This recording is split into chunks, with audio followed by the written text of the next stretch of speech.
Live from San Francisco, it's Rex Broadcasting Wrestling Observer with Dave Meltzer and Bryan Alvarez. Are you ready? Are you ready? Let's get it on! Get it on! Okay, how's it going, everybody? This is Dave Meltzer. We're going to be here for the next 2 hours talking pro wrestling. We got Bryan Alvarez of Figure 4 Weekly, of course, and BRET HART will be joining us. We had actually booked Brett probably 3 weeks ago at least to do the show tonight. And, of course, as I'm sure all of you know, just a week ago Thursday, his father, Stu, passed away. The funeral was on Thursday. And, Stu Hart was one of the, amazing, legendary characters, almost like a storybook character in professional wrestling. We'll talk a lot about Stu Hart and Bryan in Figure 4. In fact, I just read your story on Stu Hart, and just a fascinating individual. A lot of, you could write a book on him, and in fact, there's a book that's actually been written about him. Yeah, and it's almost like you can't even say he's almost a storybook character because he really is. Yeah, it's weird because when you talk about like characters in wrestling within the business itself, okay?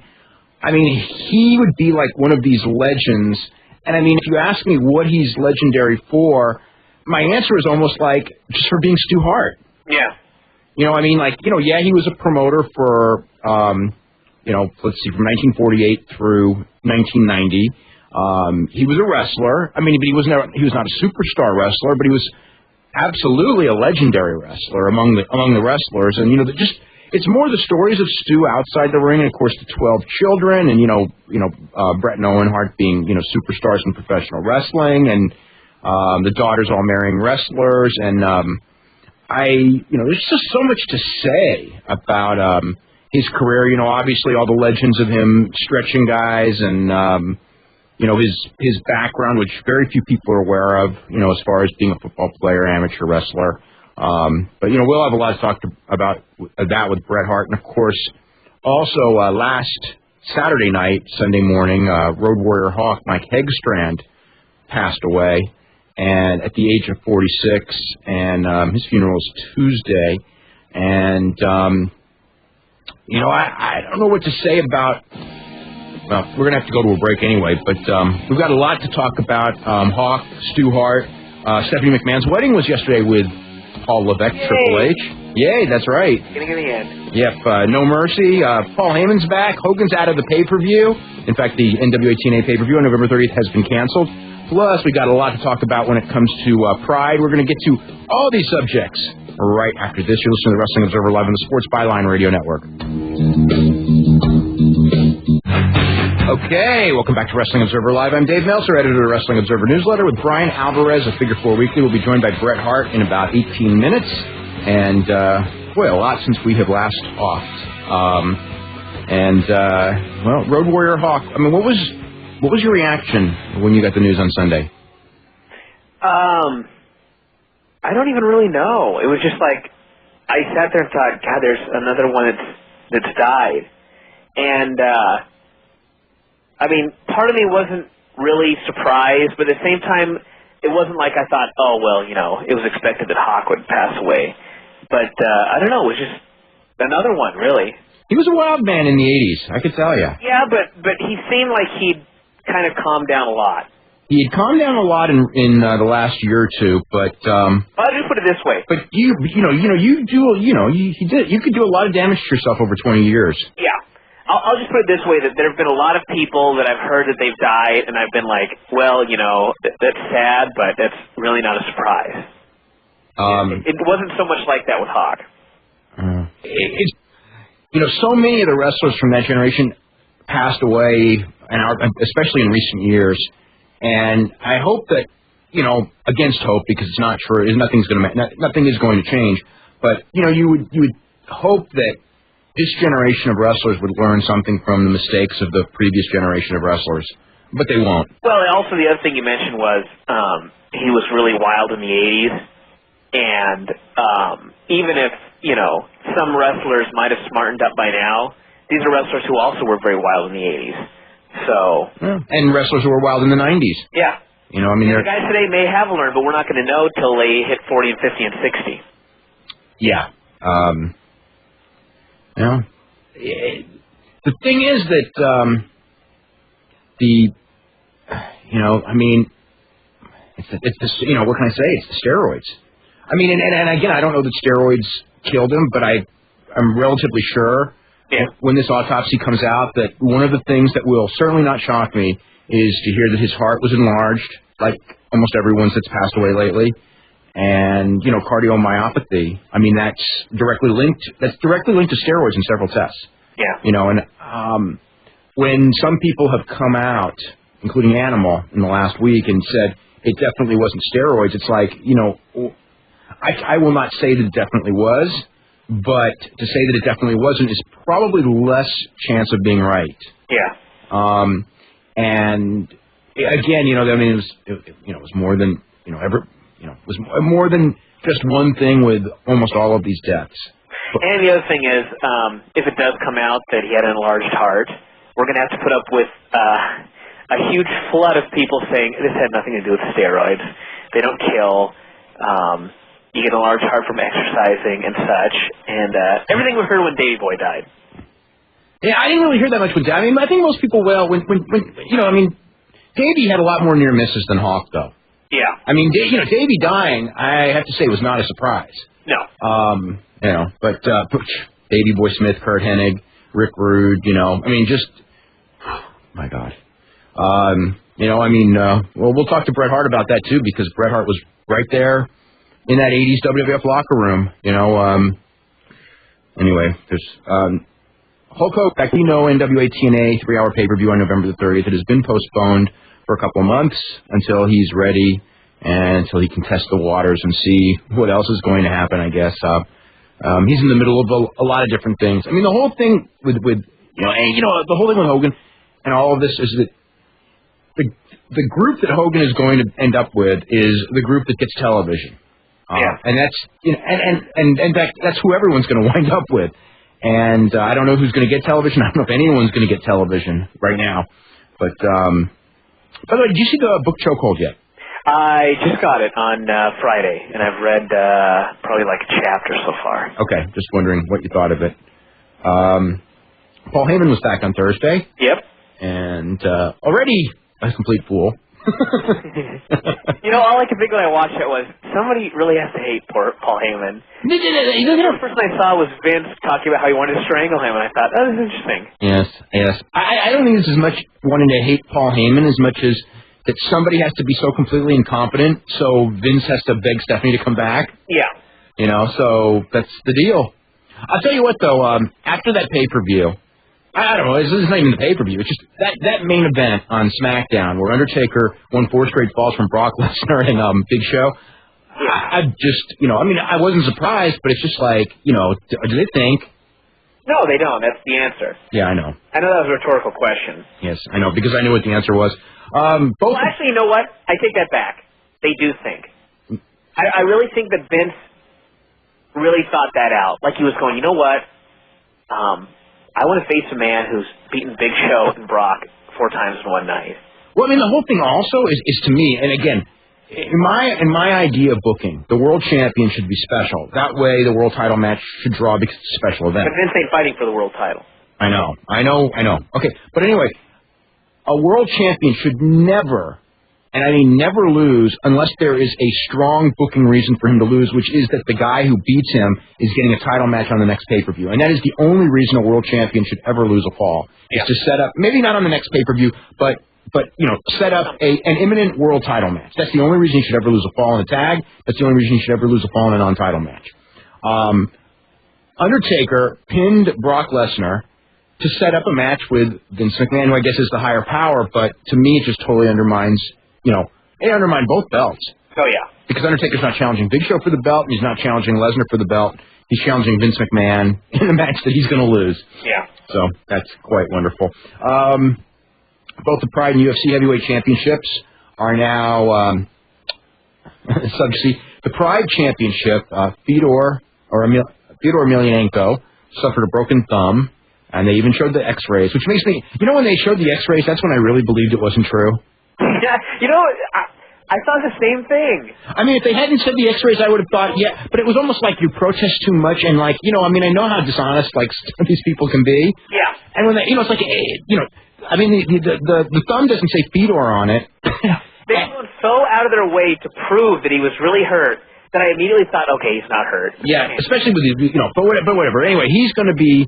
Mirko Cro Cop is fighting Antonio Rodrigo Nogueira on November the 9th on the Pride pay-per-view, which is frickin', another fantastic lineup on paper and probably going to be a great show.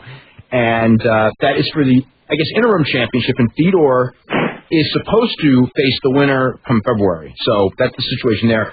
On the UFC side, Tim Sylvia vacated his heavyweight championship when he got suspended for 4 months by the Nevada State Athletic Commission. Now, there's steroids, of course, are huge in the news this week in regular sports. And, all the track guys that are going to be testing positive for THC are going to be suspended for 2 years. And Tim Sylvia was suspended for 4 months and fined $7,500. And he's got the championship taken away, but he's actually going to be in the next championship match, so it's all semantic anyway. And a 4-month suspension in UFC, I mean, most guys don't fight for 4 months. Yeah, exactly. I mean, I know he was like, he was very different from everyone else who had failed a test. I mean, he came out and said, yes, I did it right away. The day he got the result. He didn't fight it. He didn't say they spiked my drink, or I took a food supplement. I took a food supplement, right. He just said, yes, I took Winstrol, and I was trying to get a better body. I didn't do it to cheat to win a match. I did to get a better body. Now, we know that probably 75% of the fighters are using steroids. And so, I mean, I'm torn between the fact that everyone is doing it. It's kind of unfair to strip this guy, and make him pay this price. But at the same time, if you're going to test, and to me, I tell you what, the way the testing is just a joke, because they only test the championship matches that are held in Nevada. Now, I think they either should test everyone or not test. Yeah. And if they test everyone, the guys who fail should be suspended for longer than 4 months and fined. If a guy wins $60,000, which is what Sylvia earned in his last fight, and he's fined $7,500, that's still $52,500. I know, and it was kind of funny because they were talking about how, well, we wanted to make sure that we fined him what he could afford. And I'm like, hold on, he won $6,000 and he can afford $7,500. I mean, I don't want to say let's kill Tim Sylvia because he did. No, not kill him, but okay, he won $60,000 in a fight where he was on steroids, and he. Okay. My opinion is at the minimum, and I mean the minimum. His purse was 30 and 30, 30,000 to show and 30,000 to win. He should have been fined a minimum of $30,000. Yeah, the winning purse, exactly. And probably a little more, probably like 35 or 40. But anyway, we're going to go ahead to a break right now. We'll start taking phone calls right after this. You're listening to Wrestling Observer Live on the Sports Byline Radio Network. Wrestling Observer Live. I'm Dave Meltzer, editor of the Wrestling Observer newsletter with Bryan Alvarez of Figure 4 Weekly. And if you're interested in information on subscribing to either of those publications, which come out every week, you can go right now to www.wrestlingobserver.com, and there's info on how to get both issues, including highlights of what's in this week's issues of each publication, including huge stories on Stu Hart, and next week huge stories on Road Warrior Hawk in both newsletters. It's one of those things where it was kind of like it's very bittersweet when someone passes away in wrestling, but I mean in the sense that I feel, and it's both of our jobs to kind of like research those people, and like with Stu Hart, it was quite fascinating to talk to many different people, including Bret Hart, over the past week on the life of Stu, and we'll be talking to him, and he'll actually be up in just a couple of minutes. We're going to go to Jonathan in Savannah, Georgia. Jonathan, what's going on? Hey, what's going on, guys? Not too much. I had a couple questions for you, Dave. I'll try to make it quick since I know Bret Hart's coming on. My first one is about if you caught velocity, and my question was about where Taz is, because it's going back down as far as announcing wise. If you actually, I don't know if you. I heard the last 15 minutes of the show, and it was such a difference to Josh Matthews without Taz. Having Cole as the color guy, and with Michael Cole as the color guy. Yeah, I know it was an amazing difference, and it really, I tell you what, it really speaks volumes of how good Taz is when you hear the other two guys without Taz and how they weren't that good. Yeah, and are there actually? This is probably just even ridiculous to even assume this, but are there any plans in store for Spanky and Paul London? As far as serious, being like jabronis on velocity. As far as serious plans, no. Okay. There should be. I mean, Spanky's got so much charisma, but they working a match on Velocity. What? Did they work a match on Velocity? Yeah, they did a tag match on Velocity and won. Okay. This week, yeah. Yeah. Okay, and actually about Eddie Guerrero. What happened to what happened to having him? Why did he drop both straps? And then is he gonna what are they going with the feud with Chavo, which is the wrong thing to do? That's certainly what it looked like watching SmackDown on Thursday. That's where they're going next, and I agree with you. I think it's the wrong thing to do. It's going to establish him back as a second match guy, and the guy caught fire this summer, and they didn't go with it. What can I say? And my last question is about Raw and about what are they doing, which you might not even know because it makes no sense for Chris Jericho and for Christian. Oh, to be saving Lita and Trish Stratus? I actually like that storyline because I don't know where it's going. I think until they involve Christian. Nothing. It's going to be they'll forget about it the following week. And I hope not, because I'll be real mad if they do. Because it's I thought Chris Jericho was so good with Trish Stratus doing that thing that they did. Yeah, and most of what he does I think he's really good at anyway. But I mean, if they don't go anywhere with it, I don't know, and I don't know where they're going with it. The thing to me is when they first did the thing with Jericho and Trish, I thought that same thing. Wow, where are they going to go with this thing? But then as soon as they involved Christian, I was like, oh man, they're going to screw him over. Yeah. Well, I don't know. Maybe they're going to be doing double dates or something, and it'll be really bad. Yeah, I know. Talk about dropping someone back to the second match on the card. Remember when Lita had the romance with Dean Malenko, what it did for Dean Malenko's career? Oh, yes. Yeah. In the hotel room? In the hotel room, yeah. Yeah, that was great. Yeah. And I wanted to agree with you about what you said about, at least that, I watched SmackDown, and that last match just made Brock Lesnar look like a jabroni, especially with not so much for the Big Show. Well, the Big Show too, but I don't really care too much about the Big Show. It doesn't really matter. But for Brock Lesnar to be the champ and he's getting beat clean by the Undertaker, I don't know. Again, if it was to lead to an Undertaker Brock Lesnar match, I would have no problem with it whatsoever. Right, but since it's not, I just don't like the idea of it. That's just so. And Heyman's back, and Heyman's just back as just on air, right? They're not just on air, yeah. Okay. All right. Should be able to tell by watching the show. Yeah, really. Yeah, he's back writing. I'm gonna write the show to make myself to look like the biggest geek on the show. Yeah, we have Bret Hart here. Bret, how are you doing tonight? I'm doing pretty good.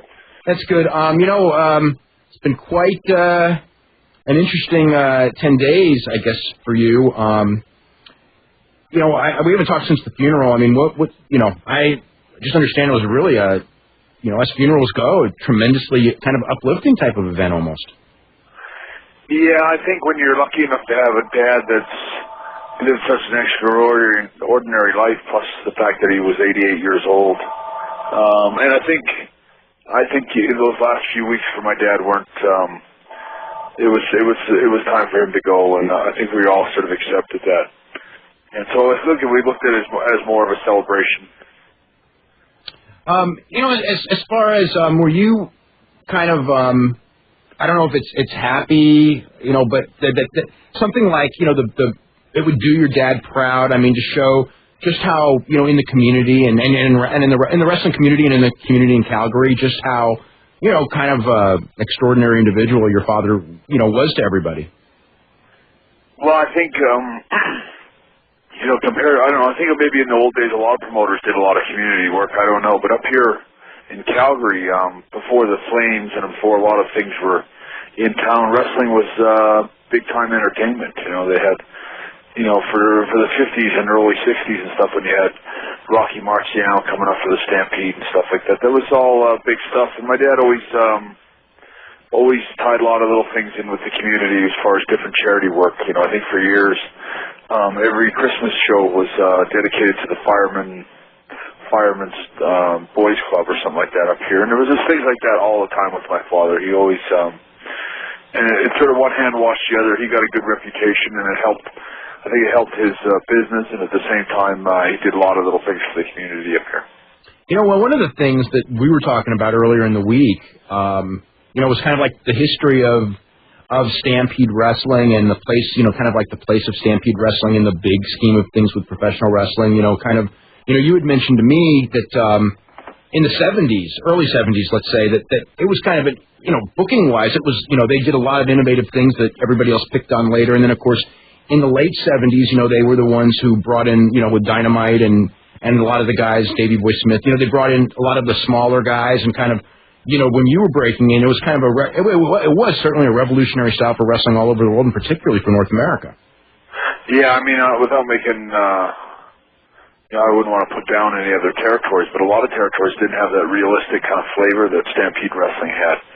Like, for example, in Memphis and places like that, and Tennessee and stuff, you could tell by the wrestlers that worked there, that worked other territories, and there was a lot of Tennessee wrestlers that came up here. They all got their edge once they got up here, like Dave Schultz, guys like that. Even Honky Tonk, who was never very convincing as a worker, basically learned everything he knew, I think, up here. But there were so many guys from Abdullah. Like when Abdullah was just sort of a chubby little black kid from Windsor, I mean, he came up here and kind of perfected his gimmick and became, I would say, the biggest pop money maker in the 60s, 70s, maybe. He blew everybody away, and he learned all that, I think, up here. And I think the wrestling that my dad had always. Billy Robinson got his breakup working for my dad when a lot of guys had never heard of him. He became a big star for Vern. I think he had a lot to do with changing the style of wrestling, just like Abdul and a lot of guys. They were often imitated and never duplicated, but like Dory Funk, who I thought was always probably the most imitated wrestler in the business, was always up here. And I found after he'd been up here. Everybody was trying to work like him, and including me and myself. We all tried to have that sort of realistic style, And I think through the years, even Dynamite, who came over here and was basically a flips and rolls kind of English wrestler that had, he got all his coloring here. What he became as far as a great star in Japan. If he'd left from England and went straight over to Japan, he would have been just another Rollerball Rocco. But because he left from Calgary, he got a completely different, like everything, his whole style was completely different, and it made for a great style, and that's what they loved over in Japan. When you were champion in the 90s in the WWF, did you, I know that like you would have grown up watching Dory Funk Jr. and of course Harley Race coming up to Stampede Wrestling. I mean, in your mind, did they kind of like epitomize what a champion should be and kind of influence like your view of how a champion should act? Out of the ring and kind of like how they should wrestle, story-wise inside the ring? Well, I mean, there was a lot of champions that had different styles, and Pedro was a good champion and had a different style, and the New York wrestlers were always a little more show than I think with the exception of maybe Pedro. But I thought Bob Backlund, not necessarily about his work, but his attitude towards the boys and that sort of image that he carried when he walked in the dressing room and set his bag down. That was always the kind of champion I always wanted to be. Same with Dory Funk. Like, you sort of saw, Dory Funk was somebody I wanted to be sort of in the ring if I could have. But Bob Backlund, some of them were just such class acts in the dressing room that I always sort of remembered them as being, having a lot of influence on me. Or at least I've tried to always emulate them. Do you have I mean, like a lot of newer fans, when it comes to championship, the World Championship, they don't look at it in the way that probably you did as a kid and the way, I did as a kid, because it was, I mean, the champions really were the top guys, and that it was so difficult to win it, and in recent years it's become, in some points, too easy to win. Did you sense at some point, probably in the 90s, where it just like there's something about where they kind of I don't know, I guess lost what the role of a champion should be, or the championship should be? That came actually right around the time of 97, the Survivor Series and all that stuff that happened to me, and probably within the next year. Yeah. That it just never had the same feel to it anymore. It wasn't about there was no integrity behind the belt anymore. And in WCW, the belt was a joke too. Oh yeah, well I mean when you were there, they were switching it way too frequently and without thought. I think Eric Bischoff might have been champion. He wasn't, but Vince Russo was. Yeah. Vince McMahon, when they had the promoters becoming the champions. Yeah. To me was that was a sad day, I think, for the belts. Yeah. Brett, hold on just a second. We're going to come back with more with Bret Hart right after this. You're listening to the Wrestling Observer Live on the Sports Byline Radio Network. Hey, welcome back to Wrestling Observer Live. I'm Dave Meltzer, editor of the Wrestling Observer newsletter, with Bryan Alvarez of Figure 4 Weekly, and our guest, Bret the Hitman Hart, one of the all-time greats in pro wrestling, of course, the son of Stu Hart, who passed away last week, and the funeral was just on Thursday. And over the last week, a lot of people have been talking about, there's the incredible life of Bret's father, Stu. And, one of the things, this is almost nothing to do with professional wrestling itself, but your dad had a kind of a, you brought this up to me with, he viewed, he had a different view, I guess, of people who were kind of down on their luck. I guess because of, his upbringing, he grew up destitute, and I mean, in conditions that, most of us couldn't even imagine. And, can you kind of describe some stories of, some of the things that your dad did that, most wrestling promoters and most people just really wouldn't think of doing? During his career, during the wrestling days, you mean? Or just during anything. I mean, just some of the stories that you were talking about at the funeral, or just. I remember for years, my dad would always. We'd be leaving the building, and he would be driving away from the arena, and he'd always pick up usually elderly guys, usually in the cold, usually probably bums or street persons and that kind of. I think they may be people that he maybe had remembered from somewhere else, and maybe they were when they weren't having such hard times, or maybe in the days when they were buying tickets and coming down. But where the wrestling matches is situated, like on the fairgrounds near the Stampede Park there in Calgary, it's sort of a rundown area anyway. So he would always pick up sort of vagrants and stuff like that, and give them a ride in the cold. And I think in just little things like that, that's just the kind of guy my dad was. Wrestlers could knock on his door, and they almost always had a meal and a place to sleep if he took a shine to them, And he always took a shine to anybody that was sort of an ex-athlete that maybe a big shot putter or a football player that maybe nobody wanted him anymore after a knee injury or something like that. A lot of guys. Billy Graham got his break with my dad when he got cut by the Stampeders. Jim Neidhart got his break with my dad, and even Iron Sheik. You can name so many guys that got their start from my dad. Which sometimes in the wrestling business, that's the most important thing, is to get your start. It's so hard to get started. Were you around a lot when Chris Benoit started? You were already with the WWF when he got started, but your family basically took him in, when he was like 17 years old, right out of high school. Yeah, I remember Chris when he was a little kid up in Edmonton, when he was about 10 years old. He was the biggest Dynamite kid, sort of mark. He loved Dynamite. I can remember when he met him, he was so happy, he was like almost terrified. He was like shaking when he met him. But I could tell it was the biggest sort of day of his life and all that. He was right from the very beginning, like from 6 or 7 years old. He was a Dynamite kid fanatic. He loved him. And it's definitely shaped him as a wrestler, that's for sure.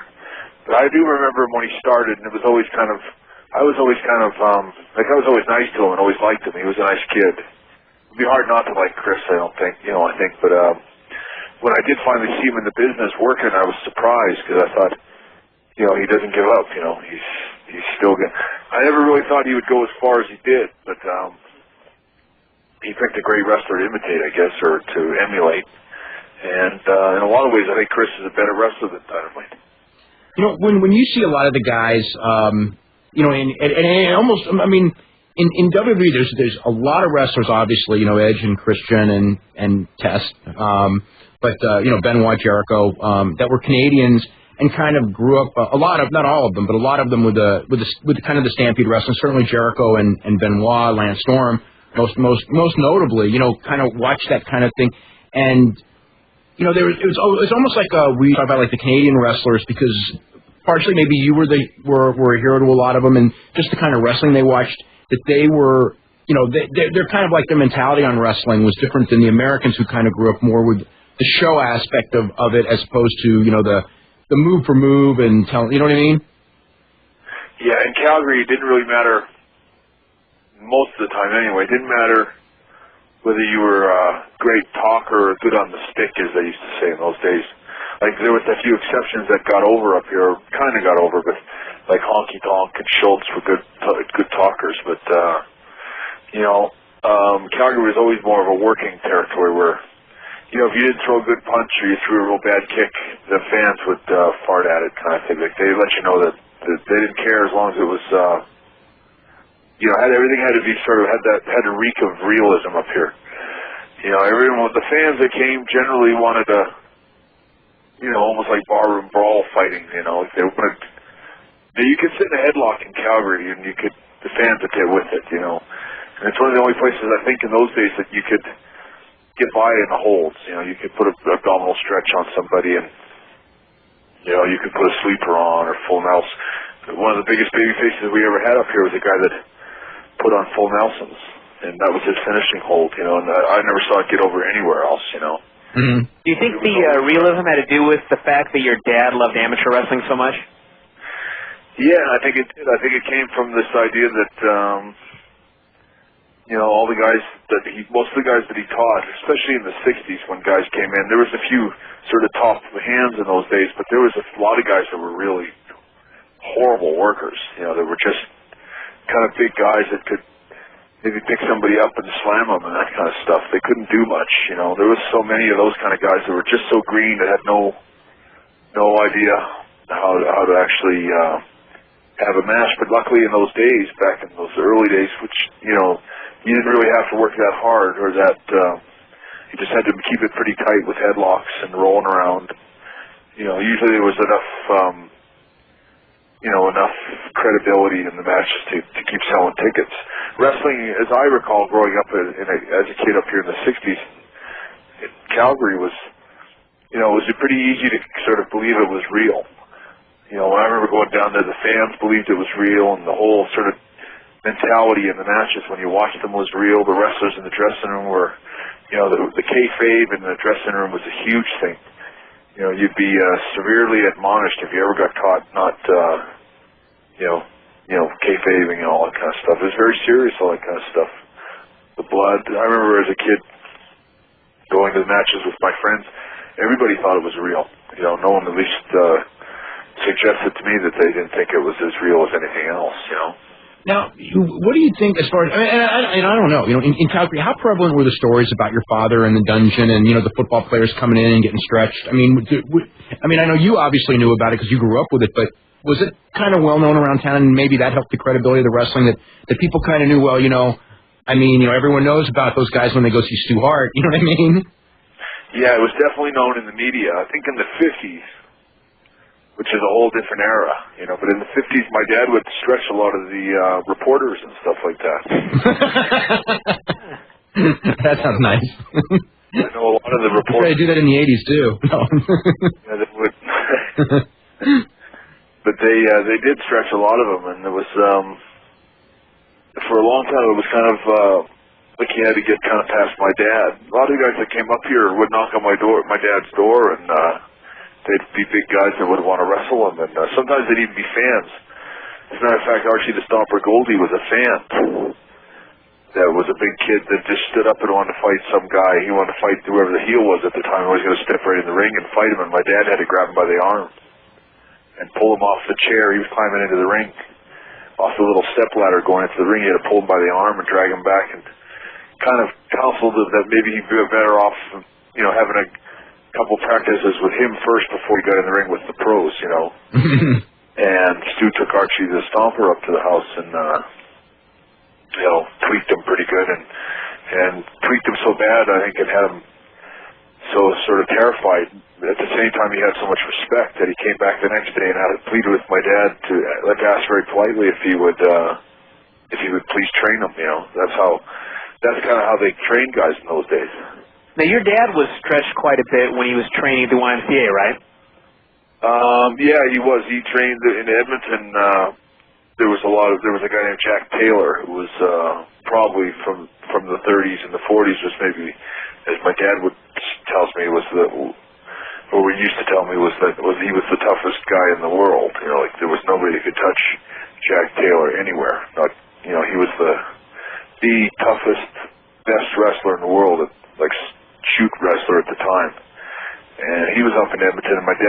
trained with him. And that's how Toots Montu had also trained with Jack Taylor, who I think had the same feelings that my dad did.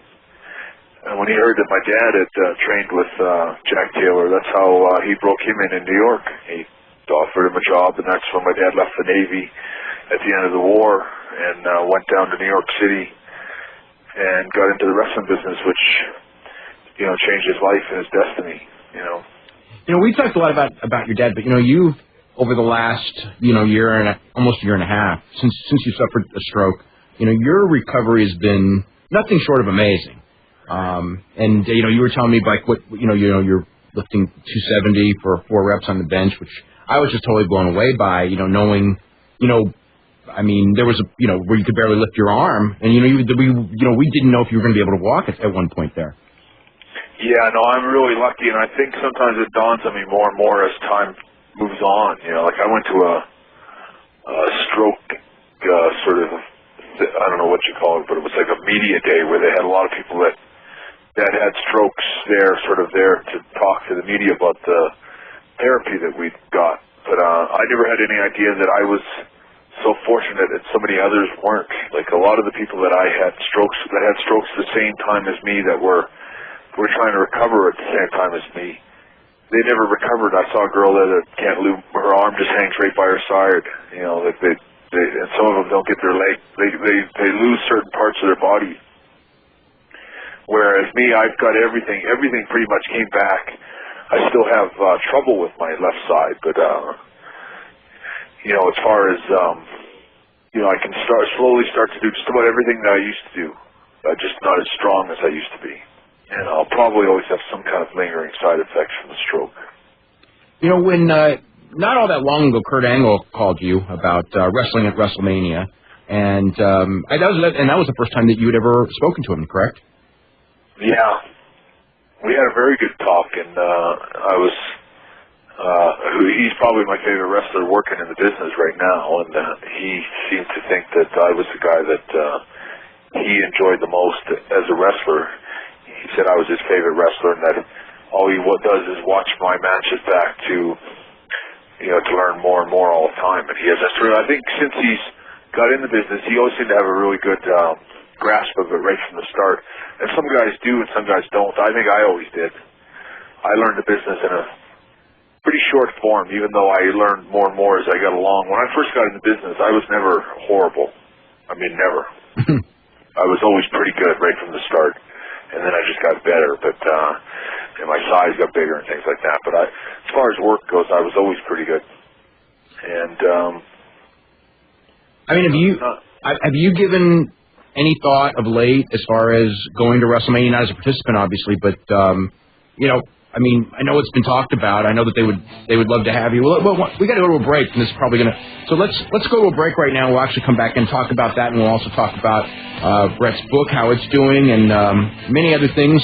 You're listening to the Wrestling Observer Live on the Sports Byline Radio Network. Come back to Wrestling Observer Live. I'm Dave Meltzer, editor of the Wrestling Observer newsletter, with Bryan Alvarez of Figure 4 Weekly, and our guest BRET HART, one of the all-time greats in professional wrestling, and we've been talking to him about his father and his own career, and he's got a lot coming out, including a book that he's been working on for quite some time that we've talked to him about before. But one thing that right before the break, any thoughts as far as maybe making a farewell appearance? I sort of want to real bad, but at the same time, I don't know that I'm emotionally up for it. I think it would be.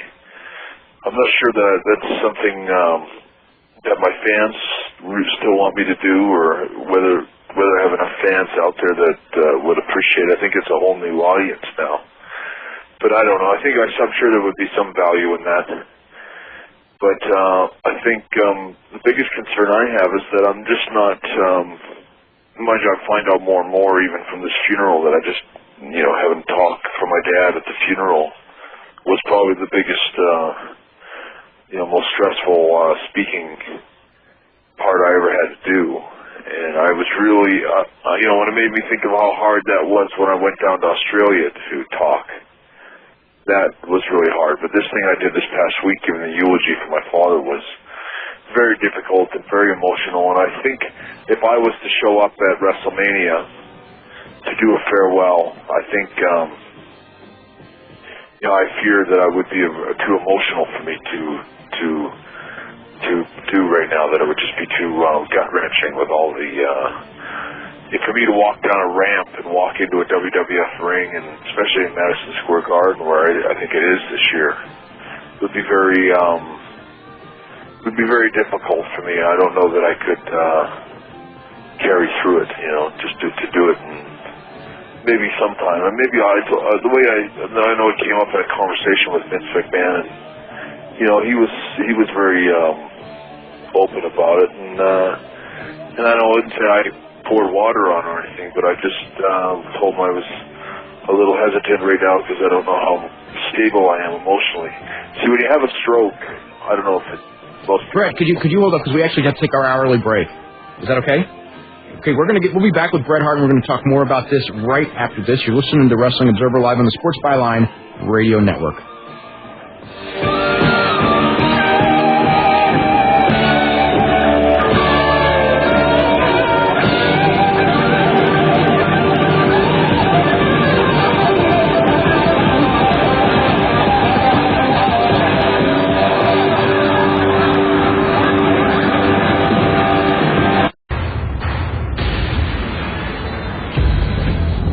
Welcome back to Hour 2 of the Wrestling Observer with Dave Meltzer and Bryan Alvarez. Are you ready? Are you ready? Let's get it on!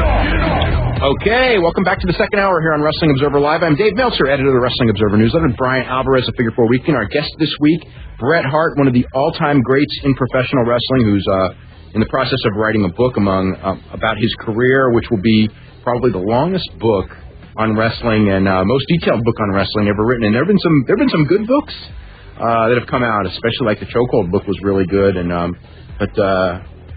this book I know that he's been working real hard on.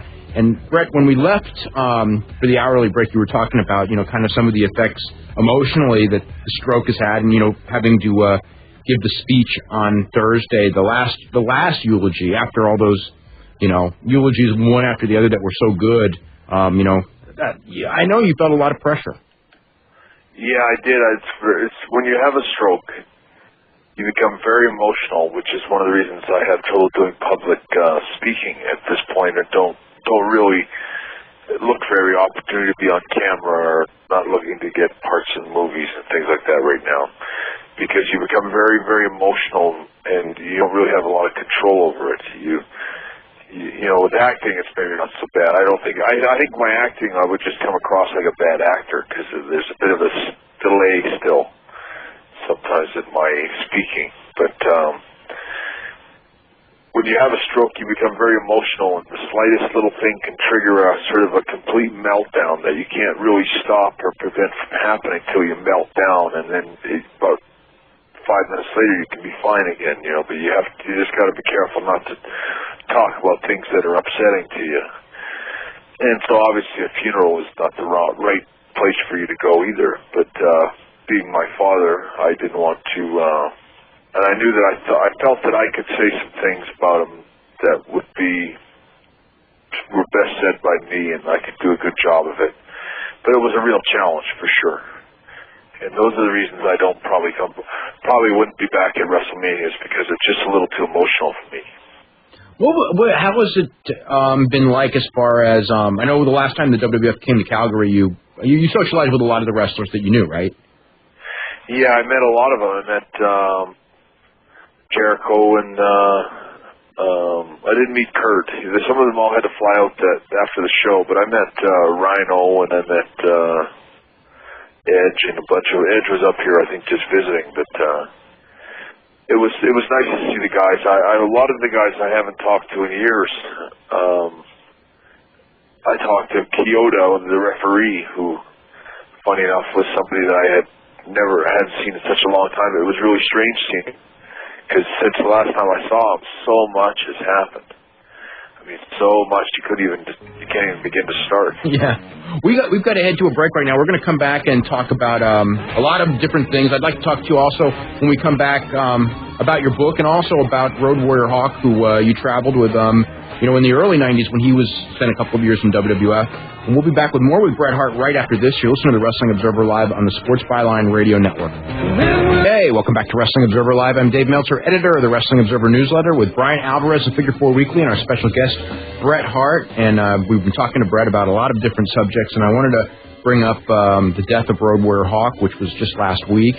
And, I was just thinking in the commercial break that the night you won the Intercontinental Championship for the first time against Curt Hennig, which was kind of the match that I wouldn't say, in a sense, springboarded your career to from the level it was at to kind of like right next to the top level, which about a year later when you beat Ric Flair for the WWF Championship, you were at the top level of the wrestling business.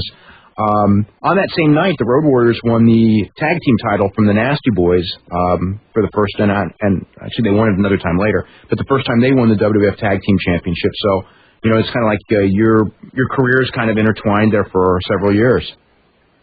Yeah, I always got along really well with them. I always thought that they really were probably the biggest name team from my era anyway. I mean, they were sort of recognized around the world in a lot of ways before any real.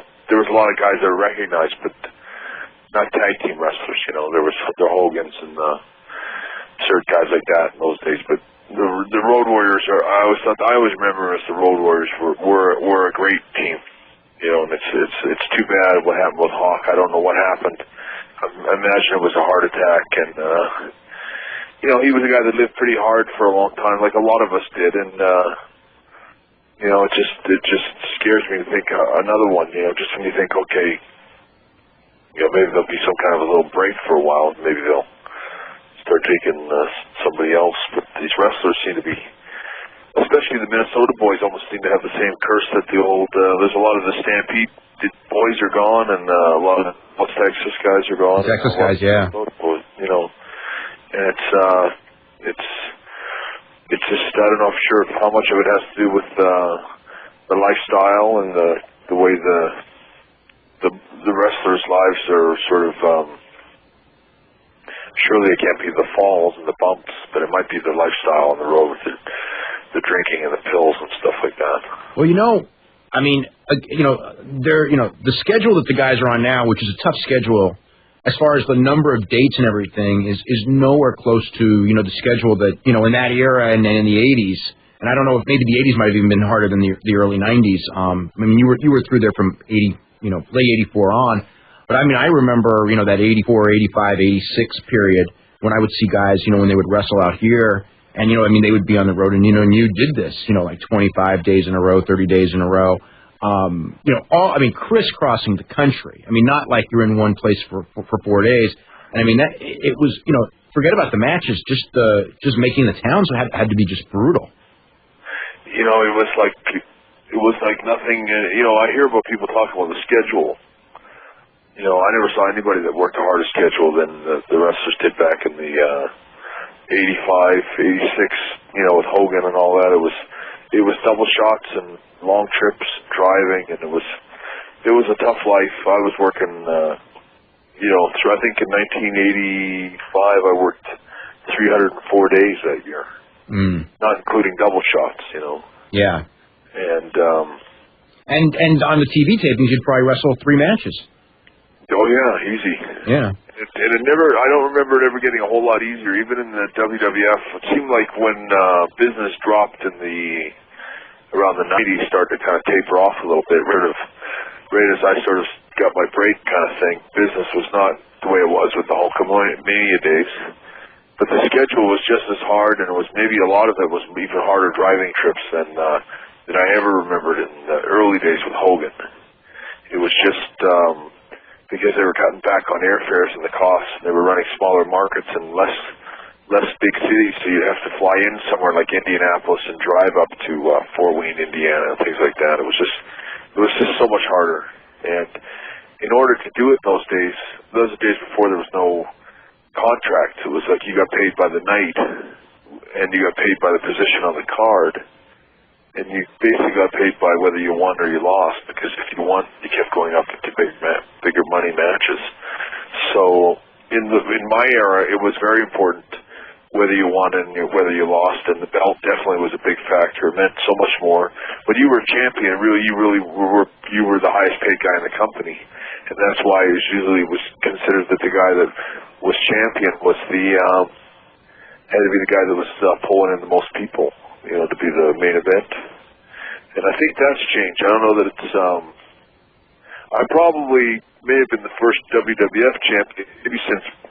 I don't know about Backlund because I never watched him in his early days in WWF, but I may have been the first guy that was actually a real worker. I would say Pedro maybe would be the closest thing. Well, Savage was a worker. As far as.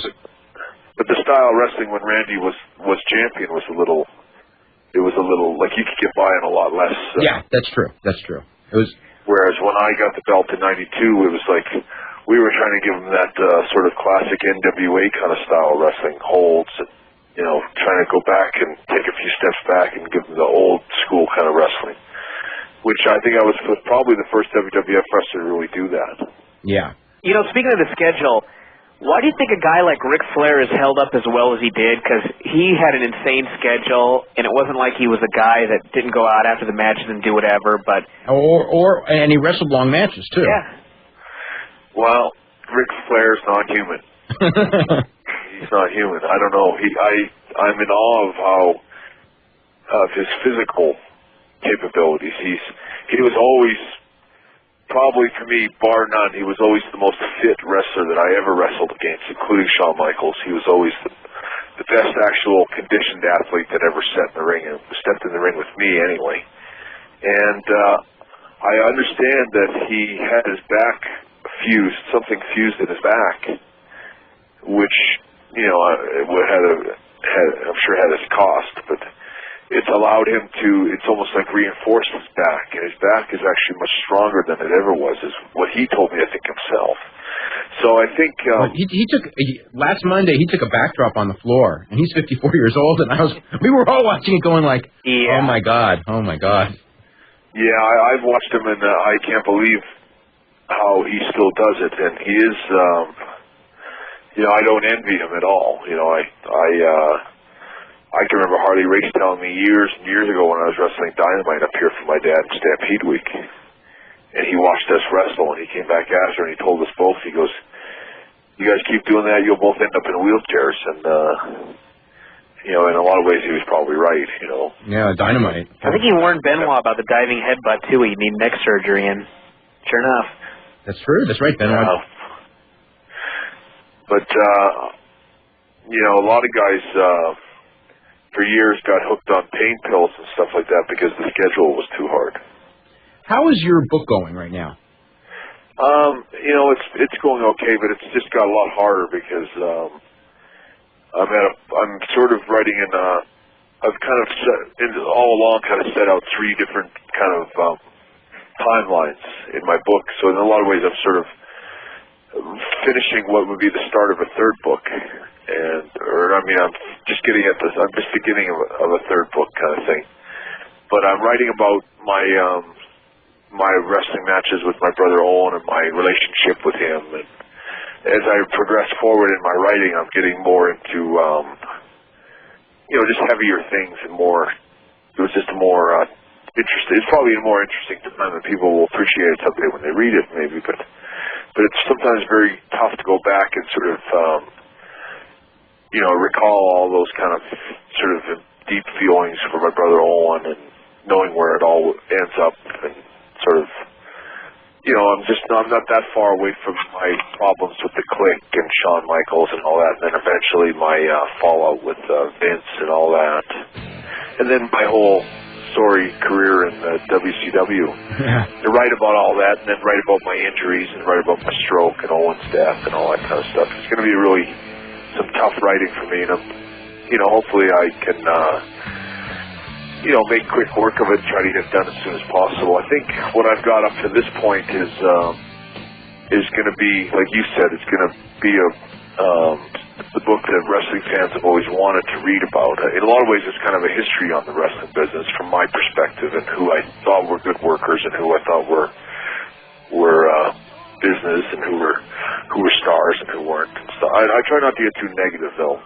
And surprisingly, at this point, Vince McMahon hasn't come across as a real bad guy or anything, and it's not like a book aimed at sort of tearing him down or anything like that. We've got to head to a break, but I want to talk more about the book right after this. You're listening to the Wrestling Observer Live on the Sports Byline Radio Network. Okay, welcome back to Wrestling Observer Live. I'm Dave Meltzer, editor of the Wrestling Observer newsletter with Bryan Alvarez of Figure 4 Weekly. Real quick, if you're looking for information on how to get either of those publications, you can go to www.wrestlingobserver.com. There's info on this week's issue of Figure 4, this week's issue of the Wrestling Observer. Next week we'll have a big story on Road Warrior Hawk, Mike Hegstrand, and this week big story on Stu that Brett helped us out with a lot. And it was quite... I can say it's just quite an interesting story of Stu Hart. And, a lot of people know of Stu Hart from, being at ringside in Brett's matches or seeing him in some footage, and clips on television and things like that. But, he had, a life in wrestling that started at the age of 14 and went to national championships and would have gone to the Olympics had it not been for World War II. And it just, 12 children, which everyone pretty much knows about. And it's just, you mentioned to me that, like, there are very few people who, you would, be fascinated to kind of like live in their shoes, but he was one of them. Yeah, I think my dad lived an extraordinary life. Like, he just, everything, his life just must have been so bizarre. I think with the 12 kids in the wrestling business, the wrestling business is sort of a circus life, but nobody really knew what the wrestling business was in the 40s, I don't think.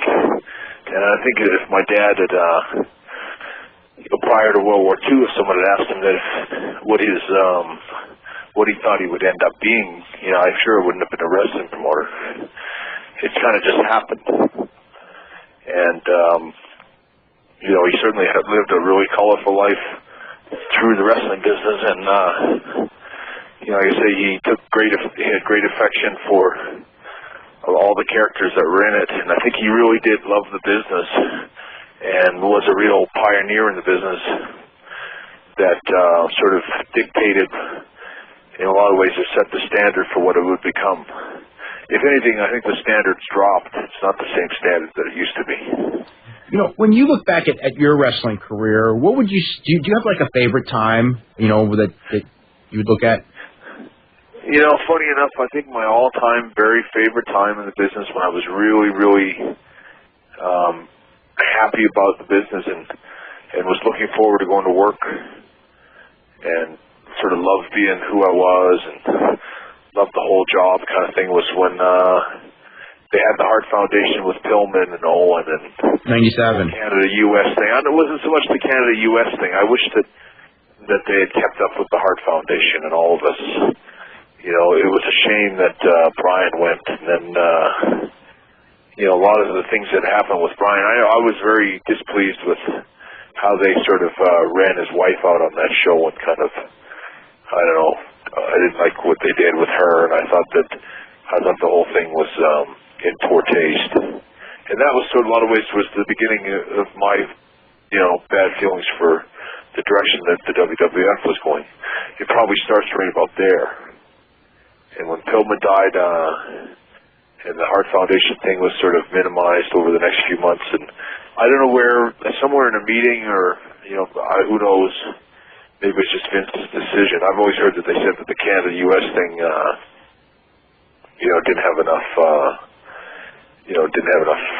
meat to it, I guess, or they couldn't keep that rivalry going long enough. But I never sensed that I certainly didn't think it was at its end anyway. It's funny because I look at summer of 1997 as one of my favorite periods watching WWF. I think parts of the year 2000 I really liked, but the summer of 97, because it was just so fascinating week by week, because you would get the total different crowd reaction. 1 week in Halifax and 1 week in Pittsburgh.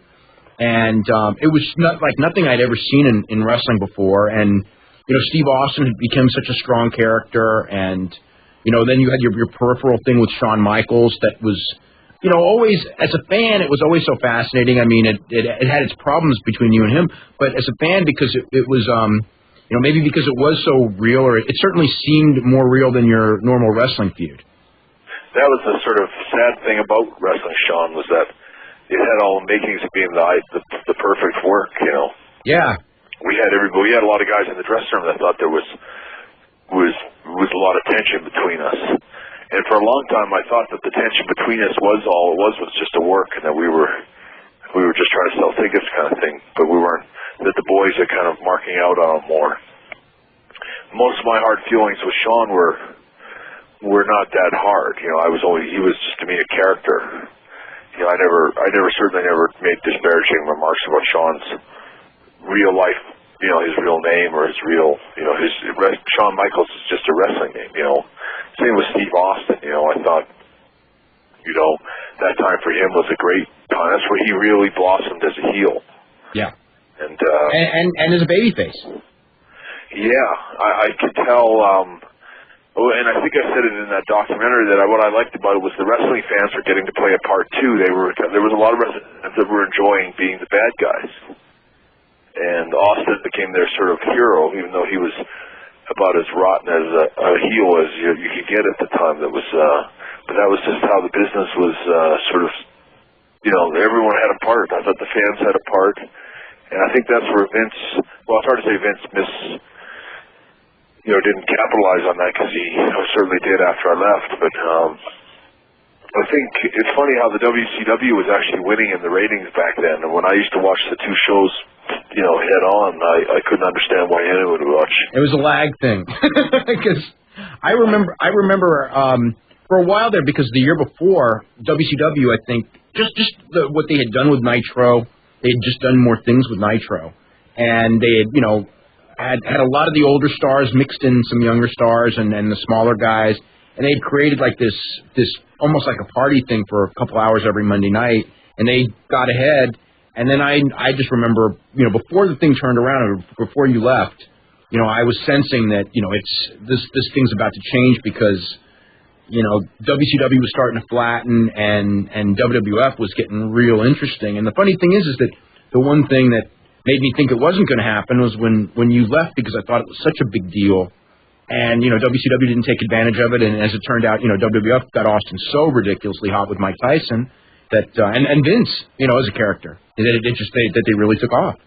Yeah, it's exactly my sentiment too. It was like, I never did figure out who was in charge of WCW.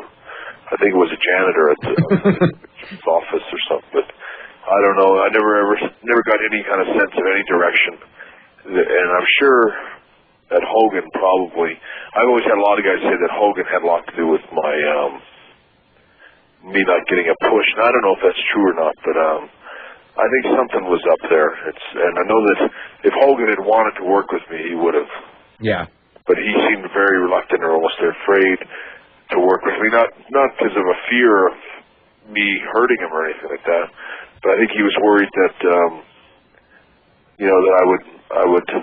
I think he was worried that I'd give him the best match he ever had, maybe, or something like that. I don't know. You shouldn't be worried about that, but do you want to take some phone calls? Sure. Okay, let's start with Mitch in Berkeley. He's been waiting for a long time. Mitch, what's going on? Hey, you guys, how are you? Doing really good. I just wanted to say, Brett, that it's an honor to speak to you, and I just wanted to say that one of the things that I miss most about wrestling when Bret Hart was in it, and tell me if you guys can elaborate on this, was the fact that, Brett, you would give these 20-minute interviews, and you would go through and pinpoint everything that happened in the feud leading up to that point. And I find that now guys are like stretchered off, and next week it's just forgotten about like it's Superman or something. And I just wanted to let you know that I really appreciate that. And I just wanted to see what your guys' thoughts were on that being a part of wrestling and who did it great and how it's missing today. The funny thing about it is today it's all scripted and they write it out for you anyway. But back when I was, I never had anybody hand me a script or tell me what to say. I just went out and said my own thing. Like there was an interview about, we were talking about that period in '97 with the Canada-US thing. I think the night before I switched, the night after WrestleMania with Austin, and I went out to the ring and I did that whole spiel on Canada and the U.S. kind of thing. That was all unscripted and just, I did that all on my own, and I've always been amazed that I was as as clear and everything I had. That was I think it was the longest interview in WWF history up to that point. Was that right after you... Probably not the longest anymore. Was that the night that you attacked Maivia and officially turned heel? Yeah, that was. I wrestled Maivia at the end of the night, Rockford, Illinois. Yeah. Now, was any of that stuff, the anti-American stuff, true? Because I'm probably the only Berkeley liberal that calls this show. And I actually mark out when I hear a lot of things that are kind of bad about America and good about Canada. I'm very partial to Canada myself, and I was before I saw Bowling for Columbine. Well, obviously things in the States right now are much more sensitive than they were back at that time. Right. So I mean, I think the things I said were strictly Vince. When Vince had talked to me about he wanted me to turn heel, my argument against that was that, and of course it was a big factor, was in my merchandising. I was selling a lot of merchandising at the time, and especially overseas in Europe, and that was a good portion of my salary in those days, and I was selling so much stuff that I didn't want to turn heel. It was like it really was not a good idea for me to do, and it wasn't a good idea for Vince because at that time he was still doing a lot of overseas marketing, and in places like South Africa and some of the Arab countries and even India and stuff like that, I understood it at the time. They weren't going unless they had Bret Hart. Like they didn't want the show, they didn't want the tour. They only wanted Bret Hart and the WWF wrestlers, and so I was a big factor on selling those tours to those countries at that time. So I wasn't really keen on turning heel. Did you think that the feud would work? He said he would just turn me heel in the United States. Because Vince's argument case was that everybody hated Americans anyway, and that we would just sort of play this. I would just say all these things, and the whole idea was eventually someday I suppose I was going to turn back babyface, right? Save the day and maybe come running in with a flag or something. I don't know. But it was, I think I always thought it was actually what it was an attempt to me, because they were setting me up to turn heel and really burn my bridges with my American fans, which is where they were getting ready to do most of their business. They were going to mostly stay in America at that time. Did you ever think that would make for such a great feud where the Canadians were babyface in Canada on that Stampede, this is the Calgary Stampede pay-per-view? You know what, I think I did only because I think I understood the wrestling at the time. I mean, it certainly wasn't a political, there wasn't enough issues between Canada and the United States like there say is with Russians and Iranians and stuff like that. Did you ever think... Mitch, we've got to head to a break now, okay? Thank you so much, you guys. Okay, we're going to be back with more with Bret Hart right after this. You're listening to Wrestling Observer Live on the Sports Byline Radio Network. Okay, welcome back to Wrestling Observer Live. I'm Dave Meltzer, editor of the Wrestling Observer newsletter. Bryan Alvarez of Figure 4 Weekly. We're here with Bret the Hitman Hart, and we got a full bank of phone calls. We're going to go to Michigan and Nathan. What's going on? Hey. How's it going? Is this Dave? This is Dave. Okay. I have a quick question for Bret Hart. Uh-huh. If he were ever medically able to wrestle again, would he be willing to wrestle Hogan on NWA TNA in a face versus face match where two matches where each would win one match?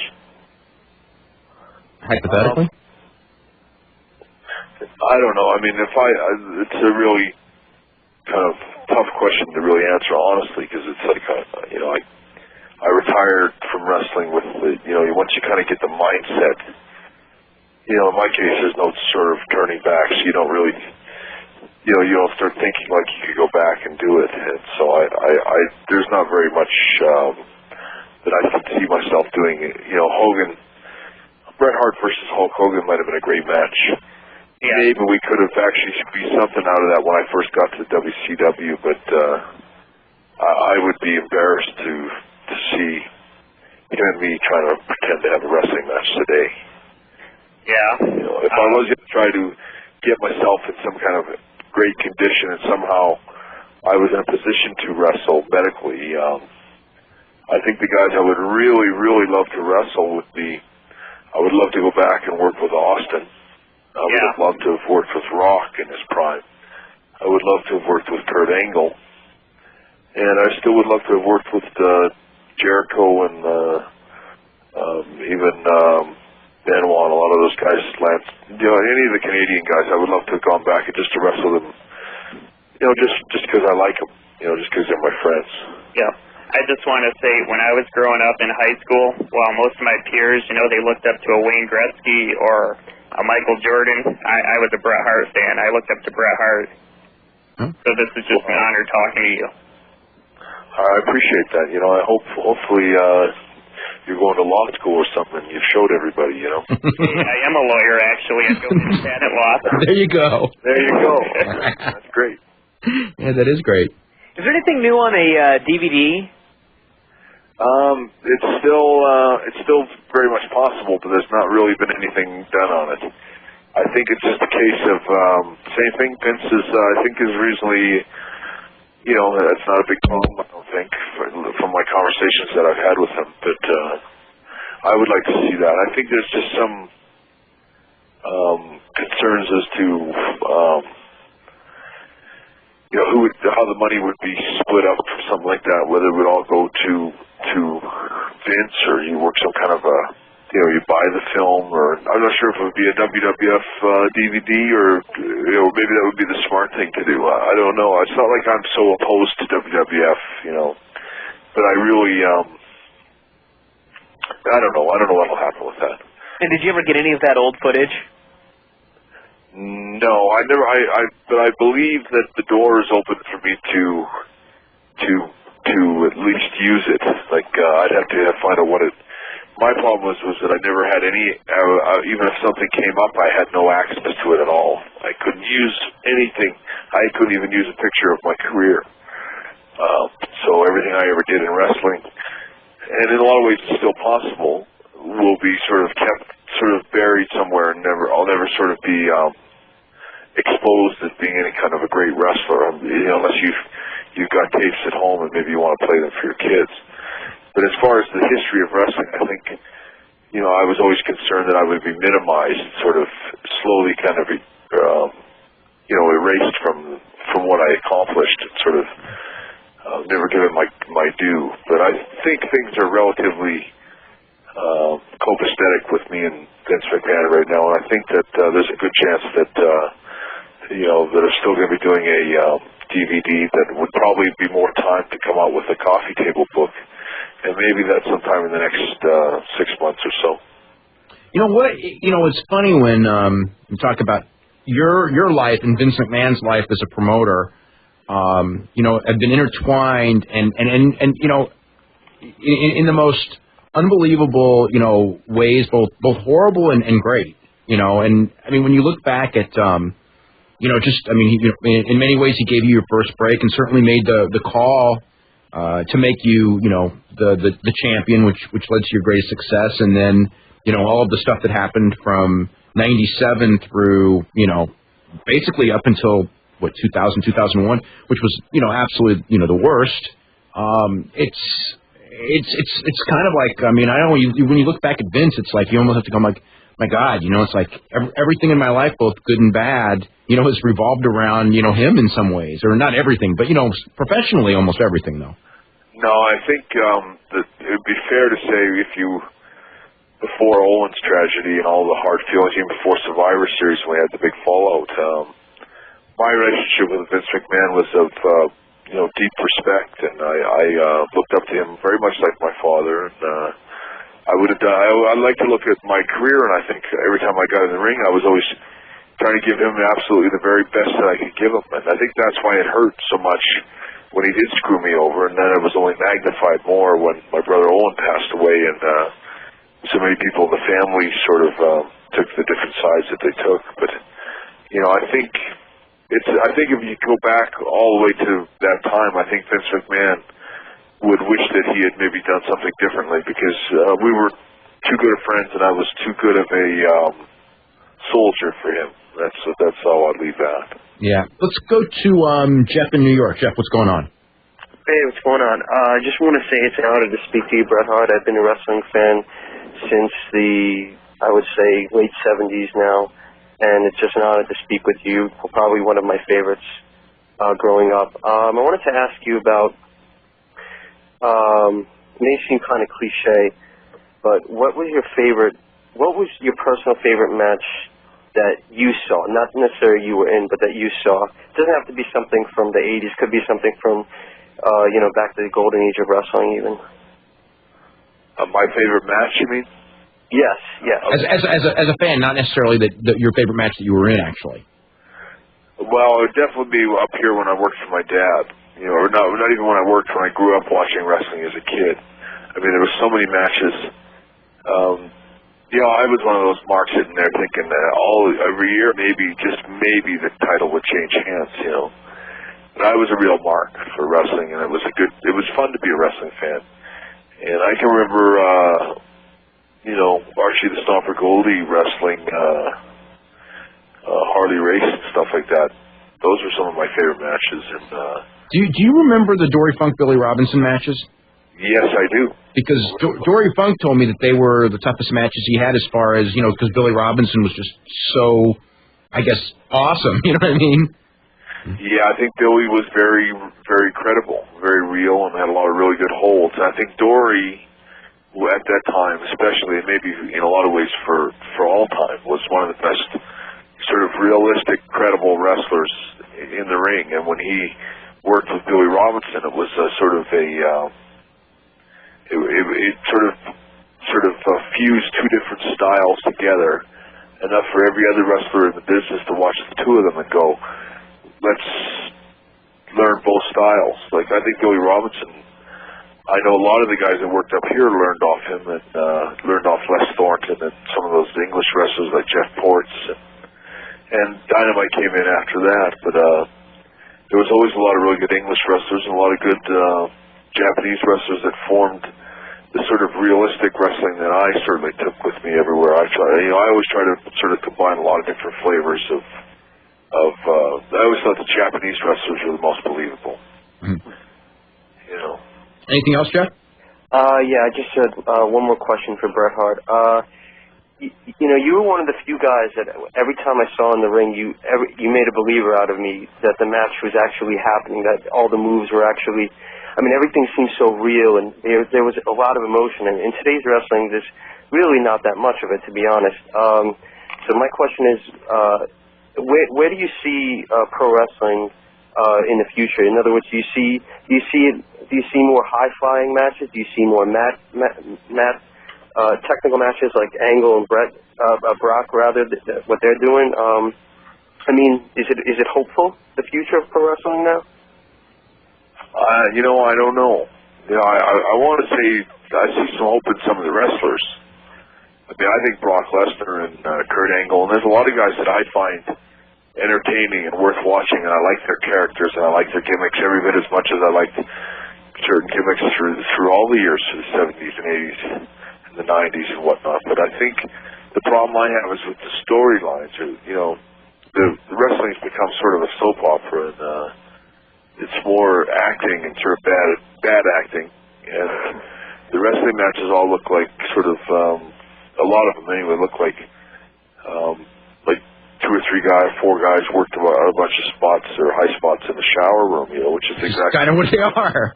And they're just so far removed from anything real.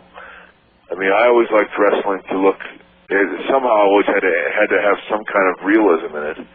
And if it got too crazy or too phony, I wasn't a fan of it. I never liked, that Mid-South Memphis kind of wrestling that was ball, squall in the wall, or all that, with the, where the guys, like, remember how Dusty used to sort of run his hands around in a circle and then punch guys? It was always so sort of... Dusty. I couldn't, as much as I enjoyed it and got a laugh out of it, I really didn't like, that's not how I tried to never do those kind of things in the ring. I always wanted to look real, and like when you took a hip toss, you wanted to get up like the guy really threw you, and it was like judo championships or something. You always want to look serious, and in wrestling it was always important to have facial expressions that, exemplify that it meant something for you in there, to win or to lose, or, at least you were trying hard. I like to look at it as, it was so much more fun to pretend it was serious, And now I don't think anyone. I think what happened is over the years from '97 on, the fans, maybe my documentary and other documentaries, and I think Dave maybe the Observer and different things, smartened a lot of people up to the business, and nobody really. The fans don't watch it now. They watch it for a different reason than the fans that watched it when they were watching me. I think that there's the context makes it difficult. I mean, I think if you went and some of the matches that they have now that are the good matches and you presented them, but you presented them in a serious context, because there was about a year ago, Rock and Brock Lesnar at SummerSlam did a totally athletic program, and it was a huge success. In fact, it was the last big success, super big success I think they had on pay-per-view. But then they never did another one, where they really talked about two guys training. They showed Rock training at the Dolphins gym, and they showed Brock training, doing his amateur stuff. And, it was Brock's ascension to the top, and it really, I thought that was a real interesting way to do it, but then they dropped it from there. Yeah, and I don't know if they did a lot of that with the Kurt Angle build-up for Brock Lesnar. They didn't, and it's tailor-made for that. Well, we got to head to a break. I want to come back and talk more on that, and then we got to finish up. You're listening to Wrestling Observer Live on the Sports Byline Radio Network. Our final 2 minutes of Wrestling Observer Live. I'm Dave Meltzer, editor of the Wrestling Observer newsletter. Bryan Alvarez of Figure 4 Weekly, and Bret Hart, of course, is our guest. And we were talking right before the break. I think that a lot of it, when it comes to today's wrestling, of what's not working, it's not the wrestling and the wrestlers, but the context it's presented in. I think that if you just presented some realistic storylines, I think that the people would be okay with what I would call suspension of disbelief. But sometimes when the storylines get so wacko, it's you can't really take any of it seriously. I totally agree. I think that's the same. That's my feeling. I think the whole format of what it's turned into, the shows, and it just doesn't seem. It just seems all. It seems like it's like acting, and it's all acted out. There's too much talking, and the matches themselves don't seem too realistic enough for me anymore. Every once in a while, you get a really credible match, but too many times you don't. Yeah.